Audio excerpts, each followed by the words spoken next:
창세기 13장 1절로 3절 말씀입니다. 창세기 13장 1절로 3절 말씀, 다시 가나안으로라는 제목으로 은혜 받기로 원합니다. 오늘 말씀은 아브라함이 이제 애굽에서 다시 가나안으로 들어가는 모습을 기록하고 있습니다. 애굽으로 갔을 때는 기근 때문에 내려갔습니다. 기근 때문에 애굽에 갔다가 극적으로 하나님의 구원하심을 경험한 후에 하나님께서 약속하셨던 땅 가나안으로 다시 들어가고 있습니다. 이 말씀을 통해서 두 가지를 우리가 깨닫게 됩니다. 첫째는 아브라함이 다시 시작하게 된다는 것입니다. 1절 말씀 보면 아브라함은 그와 그 아내 사레와 그 모든 소유를 가지고 안전하게 가나안으로 들어갑니다. 은금이 풍부했다. 육축과 가나안의 일행, 가나안으로 들어가는 아브라함의 일행이 그냥 한두 명이 가는 것이 아니고 식구들하고 짐승들, 육축들을 이제 가지고 가고 돈도 많이, 현금이 많이 있잖아요. 당시 그 사막길에는, 광야길에는 광야를 통과해야 되는데 도적대들이 많이 있었습니다. 그런데 어떻든 간에 그 풍부한 그런 물질을 가지고도 안전하게 이제 가나안으로 들어갈 수 있었고, 또 가나안으로 가야 된다는 그런 마음이 생겼고, 그리고 위험을 무릅쓰고 가야겠다는 마음이 생긴 것은 순전히 아브라함이 이 애굽에서 그 경험한 하나님에 대한 그런 체험, 이것이 큰 동기가 되었을 것입니다. 아브라함은 애굽에서의 사건을 통해서 하나님을 더욱 의지하게 되었을 것입니다. 2절을 보면 하나님은 아브라함이 풍족하게 시작하도록 하셨습니다.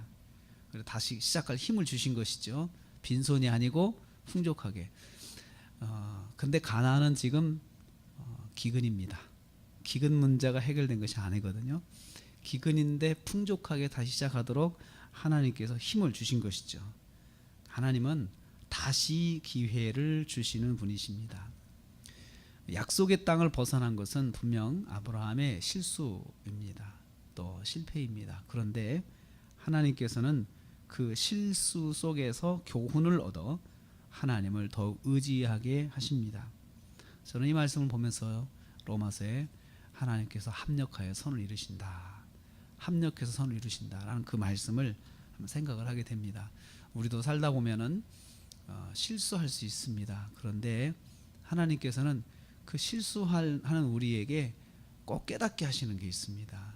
그래서 빨리 돌아서게 하시고, 그 돌아서는 것이 빠를수록 하나님께서는 기회를 또 주시고 또 인도하십니다. 두 번째로 아브라함은 원점에서 다시 시작합니다. 원점에서 3절 말씀 보면요, 아브라함은 전에 장막을 쳤던 곳으로 다시 돌아갔다 그럽니다. 전에 장막 쳤던 곳에 이르렀다, 이렇게 말하고 있죠. 이것은 처음에 가나안에 들어왔을 때 장막을 쳤던 것이죠. 그래서 그곳으로 다시 돌아가서 거기서 다시 시작한다. 의미가 있습니다. 원점으로 돌아간 것입니다. 그곳에서 하나님의 말씀대로 자리 잡고 살아가고자 한 것입니다. 그러나 성경에 언급하지 않는 게 있어요. 기근의 문제에 대해서, 기근을 어떻게 극복했다, 이런 것은 이야기하지 않고 있습니다. 이것은 무엇을 말하냐 하면요, 저는 이제 이 말씀 묵상하면서 기근이 여전히 있지만 다시 시작하는 아브라함에게 기근이 그렇게 큰 문제가 아니었습니다. 극복할 수 있는 문제였고, 아브라함이 쉽게 노력해서 헤쳐나갈 수 있는 문제가 되었던 것입니다. 기근의 문제를 이제 스스로 극복하면서 가나안 생활을 하게 된 것입니다.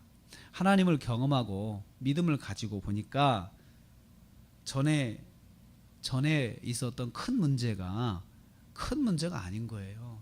지금 보니까. 그래서 그냥 잘 극복해 가는 문제니까 굳이 성경에 기록을 하지 않습니다. 오늘 말씀을 통해서 우리는 두 가지를 깨닫게 되었습니다. 하나님은 다시 기회를 주십니다. 실수를 극복하도록 도우시는 하나님, 그 하나님을 참 찬양합니다. 우리가 완벽하진 않죠. 그렇지만 하나님께서는 우리로 하여금 실수도 실패도 극복할 수 있는 기회를 주십니다. 기회를 주시고 그 기회를 잡아야 하나님께서 나에게 깨닫게 하시는구나, 그런 마음이 있을 때 빨리 돌이키고 회개하고 하나님 제가 실수했습니다. 저를 불쌍히 여겨 주십시오.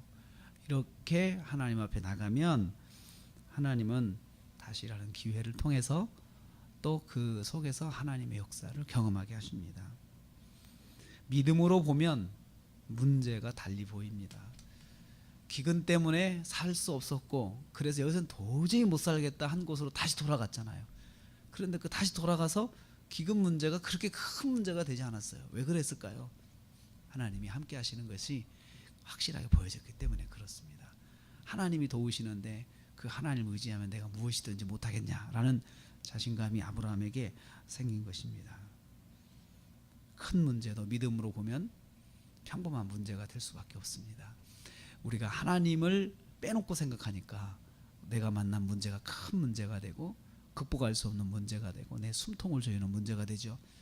그렇지만 하나님과 함께 그 문제를 바라보면 하나님의 눈으로 바라보면 그것은 그렇게 큰 문제가 아닙니다. 그리고 그것을 통해서 더 하나님을 가까이 만날 수 있는 그런 문제가 되는 것입니다. 오늘도 우리가 하루를 시작합니다. 하나님께서 또 나를 주셨죠. 어제 했던 일들은 어제 살았던 일들은 잊어버려도 좋습니다. 다시 새 날을 하나님 말씀대로 살면 됩니다. 그리고 어제 같은 실수를 반복하지 않으면 됩니다.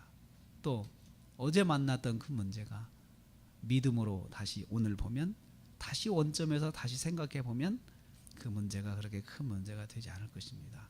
한숨이 나왔던 문제 또 걱정이 되었던 문제도 하나님과 함께 보면 문제가 크지 않습니다. 오늘 다시 새로운 날로 우리에게 기회를 주신 하나님 또 하루의 시간을 주신 하나님 그 하나님과 함께 동행하면서 여전히 가나안 땅에 기근이 있지만 그 문제가 그렇게 크게 보이지 않고 그냥 평범해진 것처럼 어제 크게 보였던 문제도 오늘 다시 믿음으로 보면서 평범한 문제 그냥 일상 속에서 우리가 하나님과 함께 동행하면서 이길 수 있는 문제다라는 그러한 경험을 오늘 하시면서 승리하신 하루가 되시기를 주님의 이름으로 축복합니다.